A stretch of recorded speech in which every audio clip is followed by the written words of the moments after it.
আবু যর গিফারি কবরে নামবেন আর বলতেছেন, এরে কবর, এই মুহূর্তে তোমার মাঝে যারে রাখবো জানুনি সে কে?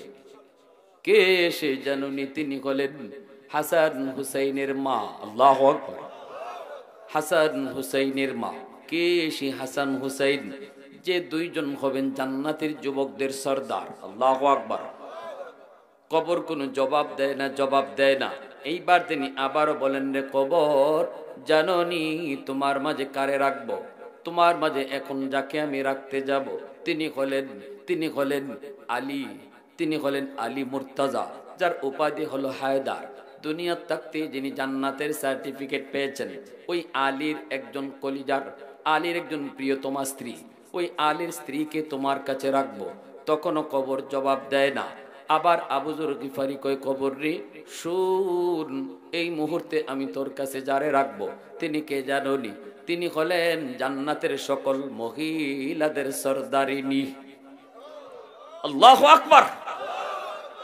কবর কোনো জবাব দেয় না। আবার আবু যর গিফারি কয়, কবর, এই মুহূর্তে তোর মাঝে যারে রাখবো জানোনি? ইনি রাহমাতুল আলামিন, সাইয়্যিদুল মুরসালিন, সকল নবীদের নবী, সকল রাসূলদের রাসূল। जो नबियों का नबी हो, जो रसूलों का रसूल हो, এত বড় পয়গম্বরের কলিজার টুকরা মেয়ে খাতুনে জান্নাত মা ফাতেমাকে তোর মাঝে রাখতেছি। আল্লাহু আকবার। কবর জবাব দিয়া কয়, আবু যর, কি ফাতেমা কে নবীর মেয়ে, কে কার স্ত্রী, কে কার মা? আমি কবর এগুলা চিনি না, আমি কবর এগুলা চিনি না। আমি কবর চিনি শুধু কে কি পরিমাণ নেকি লইয়া আইছে, কে কি পরিমাণ আল্লাহরে খুশি করে আইছে রে যুবক। এজন্য বন্ধুর কবরের দিকে তাকাইলে তুমি হয়তো দেখবা না কি হইতেছে, কিছুই বুঝবা না, কিন্তু কবর অত্যন্ত ভয়ঙ্কর একটা জায়গা। এই কবর কাউকে চিনে না, চিনে শুধু কে আল্লাহরে খুশি করে আসলো। আল কবরু রাউযাতুম মিন রিয়াদিল জান্নাহ আও হুফরাতুম মিন হুফারিন নার। এজন্য হয়তো তোমার জন্য কবর জান্নাতের বাগান, নয়তো কবর জাহান্নামের কুণ্ড। এইবার তুমি তোমার কবরটারে জান্নাতের বাগান বানাইবা নাকি জাহান্নামের কুণ্ড করবা, এই সিদ্ধান্ত নিতে হবে দুনিয়ার জগতে। যদি তুমি আল্লাহকে খুশি করো, আল্লাহকে খুশি করে যাও, এই মুহূর্তে যদি তওবাটা করে ফেলো, আল্লাহ কিন্তু তোমার উপর খুশি হয়ে যাবে। তওবা করা মাত্রই আল্লাহ খুশি হয়ে যায়, তওবা করার লগে লগে আল্লাহ খুশি হয়ে যায়। যদি তওবা করতে পারো, আল্লাহকে খুশি কইরা তুমি কবরে যাইতে পারো, এই কবর তোমার সাথে বড় সুন্দর আচরণ করবে, কবর হয়ে যাবে জান্নাতের টুকরা, জান্নাতের টুকরা। আর যদি তুমি আল্লাহকে নারাজ কইরা কবরে যাও, কবর হবে তোমার জন্য জাহান্নামের কুণ্ড। আল্লাহ পাক হাসরের মাঠে ওই যুবকটারে লক্ষ্য করে আল্লাহ বলবে, বান্দা, এত করে তোর উলামায়ে কেরাম বুঝাইলো, এরপরও তুই কবরের আযাব দেখো না কইরা আলেমদের কথা বিশ্বাস করলা না, হুজুররা হুজুরদের কথা কইবই, কই কত কবরের পাশ দিয়া গেলাম, এরপরও তো কোনোদিন আযাব দেখলাম না, কবরের ভিতরে কোনো আওয়াজ তো পাইলাম না, কান্নাকাটির আওয়াজও পাইলাম না। এ যুবক, এত করে উলামায়ে কেরাম তোমারে বুঝাইলো, এরপরও তোমার অন্তরে বিশ্বাস হলো না। আল্লাহ পাক রব্বুল আলামিন কইব, বান্দা, এখন আর কান্দে কুটে কোনো লাভ নাই, এই কান্দার কোনো দাম নাই, এই রক্তের কোনো দাম নাই। আল্লাহ ফেরেশতাদেরকে আদেশ দিবেন, খুযুহু ফাকুল্লুহু, এরে ধরো, 70 গজ জিঞ্জির দিয়া ওরে বাঁধো, 70 গজ জিঞ্জির দিয়া ওরে বাঁধো। খুযুহু ফাকুল্লুহু সুম্মাল জাহিমা সাল্লু সুম্মা ফি সিলসিলাতিন যারউহা 70 যিরাআন ফাসলুকু। এরপরে আল্লাহ বলবেন, ওরে জাহান্নামের ভিতরে নিক্ষেপ করো। এত করে উলামায়ে কেরাম বোঝায়, এরপরও তো সে বুঝ মানে নাই। এত করে আলেম ওলামা তারে বোঝায়, বুঝ মানে নাই। না না, দুনিয়াতে সে যদি একটু চোখের পানি জড়াইতো, আজ চোখের পানির বদলে রক্ত বের করা লাগতো না। অতএব ভাইরা আমার, একটু হাতটা উঠে বলেন, এই মুহূর্তে খাটি দিলে তওবা কইরা আল্লাহর কদমে সেজদা দিব বাকি জীবন। এই নিয়ত কার কার আছে? একটু হাত উঠে আল্লাহকে দেখা। একদিন তোমার কদম দেখে সেজদা দিব, ওই দিনের আশায় না দেখা জীবন ভর সেজদা দিছি। আল্লাহ পাক রব্বুল আলামিন খুশি হয়ে বলবেন, নেও আমার কদম বাড়ায় দিলাম। আল্লাহ তার কুদরতি কদম যেই মাত্র জান্নাতি মুমিন মানুষগুলার সামনে আল্লাহ পাক তার কদম বের করে দেবেন। ভাইরা, বন্ধুরা, যুবক, সাথে সাথে মানুষগুলা আল্লাহর কদম দেইখা সেজদায় পরে বেহুশ হয়ে যাবে। এত মজা, এত মজা আল্লাহর কদম দেইখা সেজদা দেওয়ার ভিতরে, এত মজা, এত মজা। ওই সেজদা দিয়ে তারা বেহুশ হয়ে পড়ে থাকবে, কিন্তু একদল মানুষ তারা সেজদা দিতে চাইবে, সেজদা দিতে পারবে না। একদল মানুষ সেজদা দেওয়ার ইচ্ছা করবে কিন্তু পারবে না। আল্লাহর কদম দেইখা সবাই তো সেজদায় পড়ে গেল, কিন্তু একদল মানুষ তারা সেজদা দিতে পারে না। চেষ্টা করে সেজদা দেওয়ার জন্য, কিন্তু মেরুদণ্ডের হাড় তার বাঁকা হয় না, পিঠ তার বাঁকা হয় না। চেষ্টা করে বাঁকা হওয়ার জন্য পিছন দিক দিয়ে উপর হয়ে পড়ে যায়। বারবার চেষ্টা করে যখন পারে না, তখন কান্না শুরু করে দেয়। কান্দে কান্দে চোখের পানির বদলে রক্ত পর্যন্ত বের হয়, তবুও তাদের পিঠ বাঁকা হয় না। আল্লাহ জিজ্ঞেস করবে, বান্দা কেন কান্না করো, একটু বলো। বলবে, মালিক তোমার কদম দেইখা সবাই সেজদা দেয়, কিন্তু আমি পারি না। সবাই তোমারে সেজদা দেয়, আমি পারি না। বন্ধু তোমারে সেজদা দিল, আমি দেখতেছি, তারপর আমি পারি না। কত পরিচিত মানুষ তোমার কদমে সেজদায় লুটায় পড়লো, আমারও তো মন চায় আল্লাহ তোমার কদমে সেজদা দিব, কিন্তু পারি না, পারি না, পিঠ তো বাঁকা হয় না। আল্লাহ তখন বলবে, বান্দা তোর বুঝি কষ্ট হয়? বলে, হ্যাঁ মালিক, কষ্ট হয়, কলিজায় ব্যথা, চোখের পানির বদলে রক্ত। আল্লাহ পাক কয়, বান্দা আজ যেমন তোর কষ্ট লাগে আমাকে সেজদা দিতে না পারায়, দুনিয়াতে তুই যখন আমাকে সেজদা দিতি না, মসজিদের মিনার থেকে আমি আল্লাহ তোরে দিনে 5 বার ডাকতাম। মুয়াজ্জিন না রে বান্দা, আমি আল্লাহ তোরে ডাকছিলাম 5 বার। আমার ডাক শোনার পরও যখন তুই মসজিদে আসতি না, যখন আমার কদমে সেজদা দিতি না, ওই দিন তোর আচরণ দেখেও আমি আল্লাহর কলিজায় ব্যথা লাগতো। মসজিদের মিনার থেকে মুয়াজ্জিন ডাকে না, আমি আল্লাহ ডাকছি। এই দায়িত্ব আল্লাহ নিছেন আল্লাহ। কারণ আমার নবী যখন মেরাজে গেছেন, 50 ওয়াক্ত নামাজ লইয়া নবী যখন চলে আসেন, খুশিতে মনি নবীজি বাকবাক, আমি আল্লাহর সাথে কথা বলেছি, আমার সাথে আল্লাহ পাকের মেরাজ হয়েছে, উম্মতের জন্য মেরাজের ব্যবস্থা হলো। 50 ওয়াক্ত নামাজ, নামাজের মধ্যে উম্মত আল্লাহর সাথে কথা বলবে। এজন্যই নবীজি বলেন, মুসাল্লি ইউনাজি রব্বা, নামাজি আল্লাহর সাথে কথা কয়, নামাজি আল্লাহর সাথে কথা কয়। নবীজি মহা খুশি, চলে আসতেছেন। এইদিকে আল্লাহ পাক রব্বুল আলামিনের ভালো লাগে না, আল্লাহ পাকের মন চায় বন্ধুকে আরো কিছু টাইম আল্লাহ দেখবে, বন্ধুর সাথে আল্লাহ আরো কিছু টাইম কথা বলবে। এটা হলো বন্ধুর মনের চাহিদা। কিন্তু বন্ধু তো নামাজ পায়া খুশি, বন্ধু তো চলে যাইতেছে। এইবার আল্লাহ পাক কয়, মুসা রে, ও মুসা, আমার বন্ধু তোমার পাশ দিয়েই যাবে, যেতে দিও না, বুঝে শুনায়া আমি আল্লাহর কাছে আবার ফিরত পাঠাইও। মুসা নবী কয়, নবী গো, ওগো নবীজি, এত খুশি কারণ কি? নবী কয়, আমারও মেরাজ হইছে, আমার উম্মতেরও মেরাজের ব্যবস্থা হইছে।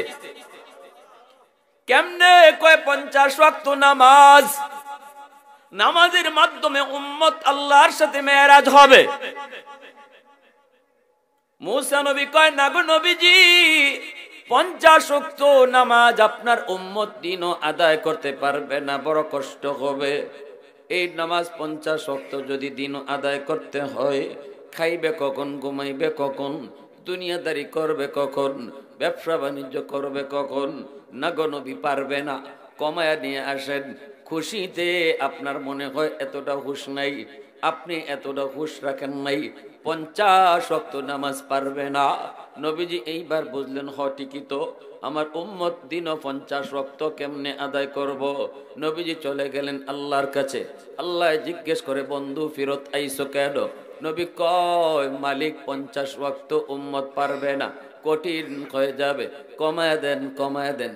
আল্লাহ মুচকি হাসি দিয়া কয়, নেও বন্ধু, 5 ওয়াক্ত কমায় দিলাম। 45 ওয়াক্ত লিয়া নবী চলে আসতেছে। এইবার আল্লাহ কয়, মুসা জায়গা তো বন্ধু, মন চায় আরো কিছু কথা বলি, বন্ধুর সাথে আরো কিছু সময় কাটাই, বুঝে শুনে আবারও বন্ধুরে ফিরত পাঠাইও। মুসা নবী কয়, নবী গো হবে না, 45 ওয়াক্ত অনেক বেশি, আরো কমান। নবীজি আবার আসলেন। আল্লাহ কয়, বন্ধু কেন আইসো? নবী কয়, আল্লাহ 45 ওয়াক্ত অনেক বেশি, কমায় দেন। আল্লাহ মুচকি হেসে কথা কয়া কয়, বন্ধু নেও 5 ওয়াক্ত আরো কমাইলাম। 40 ওয়াক্ত নিয়ে নবী চলে আসে। আল্লাহ কয়, মুসারি ও মুসা, যত দেখি ততই বন্ধুরে দেখতে মন চায়, আবারও পারলে বুঝায় ফিরত দিও। মুসা নবী কয়, না গো নবী হবে না, আরো কমান। এইভাবে নবী এলেন আর গেলেন, আইলেন আর গেলেন, 9 বার আইলেন আর গেলেন। আল্লাহ 9 বার নবীকে আনলেন আর নিলেন। আল্লাহ কি একবারে পারে না 45 ওয়াক্ত কমাইতো? আল্লাহ একবারেই পারে 45 ওয়াক্ত কমাইতো। 9 বার আল্লাহ বন্ধুরে নিলেন আর আনলেন, ফাঁস ফাঁস করে কমায়া 45 ওয়াক্ত কমায় দিলেন। এর হিকমত হলো, বন্ধু বন্ধুকে যত বেশি দেখে ততই ভালো লাগে। আওয়াজ দিয়ে কন্যা সুবহানাল্লাহ, আর একটু জোরে কন্যা সুবহানাল্লাহ। উলফত মে তেরি ওয়াইসিনে দান কো তোরা, बो बकर उमर नक्श कदम तेरा न छोड़ा, उल्फत में तेरी वैसी ने दंदान को तोड़ा, बो बकर उमर नक्श कदम तेरा न छोड़ा, अयो शाक़ नबी वाक़े असरार मदीना, सुल्तान का सुल्तान है सुल्तान मदीना, सरकार का सरकार है सरकार मदीना, गुलजार का गुलजार है गुलजार मदीना, अल्लाह ने मक्का ही में ये काबा बनाया, इस काबा का काबा तेरी मरकद को बनाया, अल्लाह ने मक्का ही में ये काबा बनाया, इस काबा का काबा तेरी मरकद को बनाया, ऐसा लम्हा जी चले जा राह मदीना, सुल्तान का सुल्तान है सुल्तान मदीना, सरकार का सरकार है सरकार मदीना, गुलजार का गुलजार है गुलजार मदीना। आवाज दिया बोलें अल्लाहु আকবার। এইবার 5 ওয়াক্ত নিয়ে নবী যায়। আল্লাহ পাক তখনও কয়, মুসা বন্ধু 5 ওয়াক্ত নিয়ে যাইতেছে, তবু আমি আল্লাহর স্বার্থে মন চায় না, আবারও পারলে বুঝায় শোনায় পাঠায়। মুসা নবী কয়, নবী গো কয় ওয়াক্ত রইছে? আমার আপনার নবী কয় 5 ওয়াক্ত রইছে। 50-এর ভিতরে আল্লাহ 45 কমায়া দিছে, রইছে 5 ওয়াক্ত। মুসা নবী কয়, হবে না, আরো যায় কমান, আমার উম্মত 2 ওয়াক্ত নামাজ পারে নাই। নবী কয়, না আমি আর যাইমু না। আর যতবার গিয়েছি আল্লাহ 5 করে কমাইছে, রইছে এখন 5। আগের মতোই যদি আল্লাহ কমায় তাহলে তো আমি খালি বাসুন। অতএব না, আমি আর যাবো না, আর যাবো না। কিন্তু মুসা নবী মুচকি হাসি দিয়ে কয়, নবী গো যান, আমি নিউজ পাইছি খালি হাতে আল্লাহ ফিরত দিত না। আল্লাহ তো কইছে আপনারে আবার যাওয়ার জন্য, যান, কিছু না কিছু পুরস্কার আছেই। তবে একটা কথা শিখাইয়ে দিই, এখন যখন আপনি যাবেন, গেলে পরে আল্লাহ বলবে, বন্ধু কেন আইছো? আপনি বলবেন, আল্লাহ 9 বার আইছি, 9 বার কইছি আমি কেন আইছি। এখন আমি কইমু না আমি কেন আইছি, তুমি কও কেন আইছি। সুবহানাল্লাহ, জোরে কইবেন না? আল্লাহ পাক কয়, বন্ধু এত সুন্দর জবাব, কারণ মনের খবর জানেন কে? আরো জোরে বলেন কে? শুধুমাত্র, কেবলমাত্র, একমাত্র মনের খবর জাননেওয়ালা একমাত্র কে? আল্লাহু আলিমুম বিযাতিস সুদূর। অন্তরের খবর জানেন কে? দয়াল বাবা, কিবলা বাবা, খাজা বাবা, জটা শাহ, ল্যাংটা শাহ, বদনা শাহ, কোন বাবাই মনের খবর জানে না। মনের খবর জানেন শুধুমাত্র, যুবক আওয়াজ দিয়া বলো, শুধুমাত্র আল্লাহ। এই জায়গায় যদি গন্ডগোল তাকে নামাজ পড়ে লাভ নাই, শিরক হয়ে যাবে। যদি কেউ মনে করে আমার খাজা বাবাও জানে, আমি কেন আইছি আমার খাজা বাবাও জানে, এই নিয়তটা দিলে থাকলে নামাজের কর যদি কপালে পড়ে লাভ হবে না। শিরিকের মতো জঘন্যতম গুনাহ আল্লাহ কখনো মাফ করবেন না। আল্লাহ পাক কয়, বন্ধু আমি আল্লাহ জানি 5 ওয়াক্ত নামাজ তোমার উম্মতের জন্য বেশি কষ্ট হবে না, আর কমাইতে হবে না।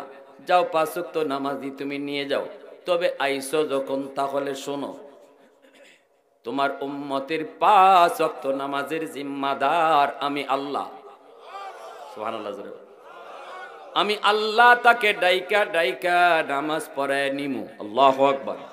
আমি তাকে ডেকে ডেকে নামাজ পড়ায় নিমু।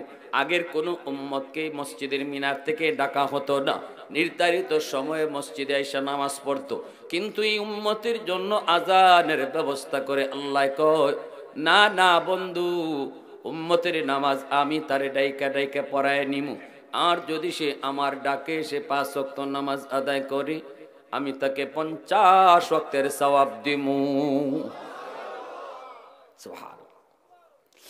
ভাইরা আমার, এজন্য আল্লাহ পাক রব্বুল আলামিন, আল্লাহ পাক রব্বুল আলামিন ওই মানুষগুলিরে আল্লাহ পাক ডাইকে বলবে, বান্দা,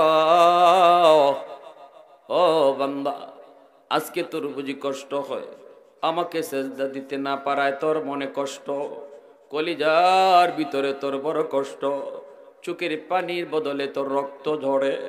কিন্তু বান্দারে, দুনিয়াতে যখন আমি তোরে ডাকতাম, মসজিদের মিনার থেকে বলতাম আল্লাহু আকবার, আল্লাহু আকবার, আমি আল্লাহ বড়, আল্লাহ বড়, তোরে বারবার তোর কানে আওয়াজটা আমি পৌঁছাইছি।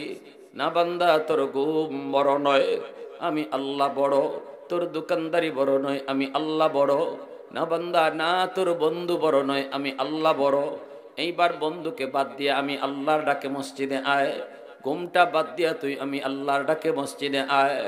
কিন্তু না না, এত করে তোরে আমি ডাকলাম, তুই আমার ডাক শুনলি না, মসজিদের পাশ দিয়ে তুই চলে গেলি, অথচ তোর পাশেই লোকজন মসজিদে ঢুকলো, তুই মসজিদে ঢুকলি না। আমি আল্লাহ তোরে পিছন থেকে ডাকতেছিলাম। সুবহানাল্লাহ। মসজিদের পাশ দিয়া তুই চলে যাও, আমি তোরে পিছন থেকে ডাকি, ইয়া আইয়ুহাল ইনসান মা গাররাকা বিরাব্বিকাল কারীম। ও বান্দা, তোরে কে আমি আল্লাহ থেকে বুলায় দিল? এত মায়া করে আমি আল্লাহ তোরে লালন পালন করলাম, আমি দয়ালু মালিক থেকে তোরে কে বুলায় দিল রে বান্দা? কেন তুই মসজিদে ঢুকলি না? কেন তুই আমি আল্লাহর ডাকে সাড়া দিলি না?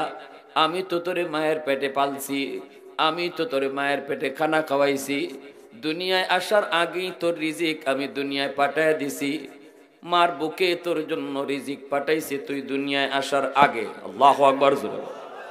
দাঁত ছিল না, তোর দাঁত আমি দিলাম, এই দাঁত দিয়ে কামড় দেওয়ার শক্তি ছিল না, শক্তি আমি আল্লাহ দিলাম। পা ছিল, হাঁটার ক্ষমতা ছিল না, আমি আল্লাহ তোরে ক্ষমতা দিলাম। হাত ছিল, ধরার ক্ষমতা তোর ছিল না, আমি আল্লাহ তোরে সময়ে সময়ে হাত দিয়ে ধরার ক্ষমতা দিলাম। মুখ ছিল, কথা বলতে পারতি না, আমি তোরে কথা বলার শক্তি দিলাম, এতটা সময় মতো করে করে তোরে যখন যা দেওয়ার তাই আমি দিলাম। আজ তুই আমাকে ভুলে গেলি, যখন তোর কেউ ছিল না তখন ছিলাম আমি, এখন তোর সব হয়েছে, পর হয়েছে আমি। আল্লাহ পাক রব্বুল আলামিন এইভাবে আল্লাহ পাক আমাকে আপনাকে যুবক নামাজের সময় আল্লাহ তোমাকে ডাকতেছে।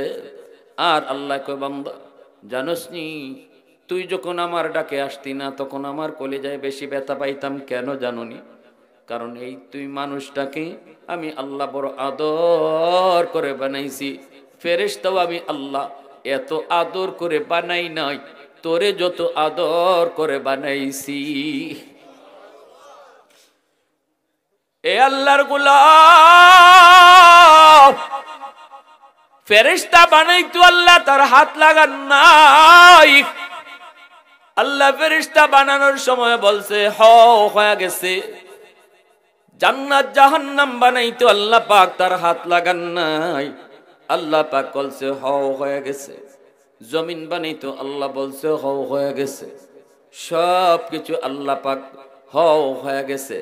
কোন বইলা বানাইছে, সাথে সাথে হয়ে গেছে।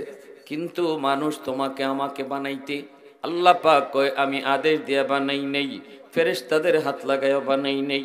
এরে বান্দা তোরে বানাইতে আমি আমার হাত লাগাইছি, তোরে বানাইতে আমি আমার হাত লাগাইছি।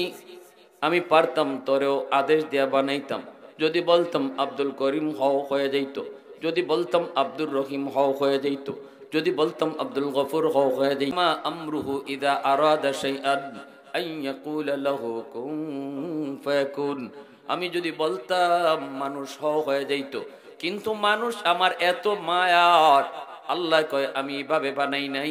মানুষ বানাইতে খালাকতু বিয়াদাইয়া, আমি আল্লাহ আবার নিজের হাতটা লাগায়া তোরে বানাইছি। কারণ এই চেহারার মধ্যে এত দামি কপাল, এই কপাল আমি আল্লাহ বানাইছি শুধু আমার কদমে সেজদা দেওয়ার জন্য। এই কপালটার এত দাম, যেই কপাল আমার সেজদার জন্য বানাইলাম, এই কপাল ফেরেশতাদের হাতে বানাইলে হয় না, এই কপাল আদেশ দিয়ে বানাইলেও হয় না। আমি আল্লাহ নিজের হাত দিয়ে বানাইছি, আমি নিজের হাত দিয়ে বানাইছি বান্দা। এরপর তুই আমার ডাকে আসলি না, ওয়াজ মাহফিলের আয়োজন করলো যুবকরা এলাকাবাসী, আসলি না, মাইকিং করে জানানো হলো তাও বসলি না, দাওয়াত তাবলীগ ওয়ালারা তোরে কত করে বুঝাইলো, এরপর তুই মসজিদে গেলি না। হক্কানি উলামায়ে কেরাম পীর বুজুর্গ ওলিয়া আল্লাহগণ আসলো গেল, কত খবর তুই পাইলি, তারপরও দেখা করলি না, বসলি না। একবার যদি তাদের সামনে বসতি, হয়তো এই বসাটাকে উসিলা বানায়া আমি আল্লাহ তোর দিলটাকে নরম বানায়া দিতাম। না তুই আসলি না। ভাইরা বন্ধুরা, এ যুবক আল্লাহ পাক রব্বুল আলামিন পরিষ্কার বলেন হাদিসে কুদসিতে, জানোনি তুমি যুবকের সেজদার দাম আল্লাহর কাছে কত? একজন যুবকের সেজদার দাম হাজারো বৃদ্ধ মানুষের সেজদা যদি এক পাল্লায় রাখা হয়, আর একজন যুবকের সেজদা যদি এক পাল্লায় রাখা হয়, যুবকের সেজদার পাল্লা ভারী হয়ে যায়। কারণ যুবক যৌবনের ইবাদতের দ্বারা আল্লাহর ওলি হয়। ওলি এই জমিনে যত ওলি হইছেন সবাই কিন্তু ওলি হইছেন যৌবন কালের যুবক। যৌবনের ইবাদত আল্লাহর ওলি বানায়, আল্লাহর ওলি বানায়। এজন্য মনে রাখো, আল্লাহ পাক রব্বুল আলামিন আফসোস করে করে ডাকবে, আফসোস করে করে তোমাকে শোনাবে। আল্লাহ পাক হাদিসে কুদসিতে কয়, জানুনি প্রতিদিন জমিন আমি আল্লাহর কাছে আবদার করে, আলা কুল্লা ইয়াউমিন ওয়াল আরদু ইস্তাজিলু রাব্বাহু ওয়াল মালাইকাতু ইস্তাজিলু রাব্বাহু ওয়াল বাহরু ইস্তাজিলু রাব্বাহু আবতালু ইবনা আদম ফি কারি। হাদিসে কুদসি আল্লাহ পাক বলেন, জানুনি প্রতিদিন জমিন আমি আল্লাহর কাছে আবদার করে। করাফের জমিনটাও আল্লাহর কাছে প্রতিদিন কয়, আল্লাহ অনুমতি দাও, বেনামাজিকে আমি আর জমিনে হাঁটতে দিব না, সুদকুরকে আমি জমিনে আর হাঁটতে দিব না। এই বেনামাজির পায়ের বোঝা আমি কত নিব, সুদকুরের পায়ের আওয়াজ আমি জমিন আর কত শুনব। আসবিরু ইলা মাতা আসবিরু, ধৈর্য ধরবো তো আর কত কাল আমি ধৈর্য ধরবো। অহংকারী তোমার নাফরমান কত অহংকার করে আমি জমিনের উপর দিয়ে হাঁটে, আমি জমিন আর কত দেখবো, কত ধৈর্য ধরবো। আল্লাহ তুমি অনুমতি দাও। আবতালিউ ইবনা আদম ফি কারি, এই নাফরমানকে আমি গিলে ফেলি, এই বেনামাজিকে আমি গিলে ফেলি, সুদকুরকে আমি গিলে ফেলি, নাফরমানকে আমি গিলে ফেলি। আল্লাহ পাক এইভাবে সাগর মহাসাগর প্রতিদিন আমি আল্লাহর কাছে আবদার করে, আমি আল্লাহ চুপ করে দেই। আল্লাহ জমিনও একটা ধমক দেয়, ফেরেশতাদেরকেও ধমক দেয়, সাগর মহাসাগরকে আল্লাহ ধমক দেয়। আল্লাহ কয় জমিন থাম, তুই আমার আর আমার বান্দা বান্দির মাঝখানে কেউ তোরা নাক গলাবি না। বান্দা যদি নাফরমানি করে তো করে, আমি আল্লাহ, তোদের কি? যেরকম সুবহানাল্লাহ।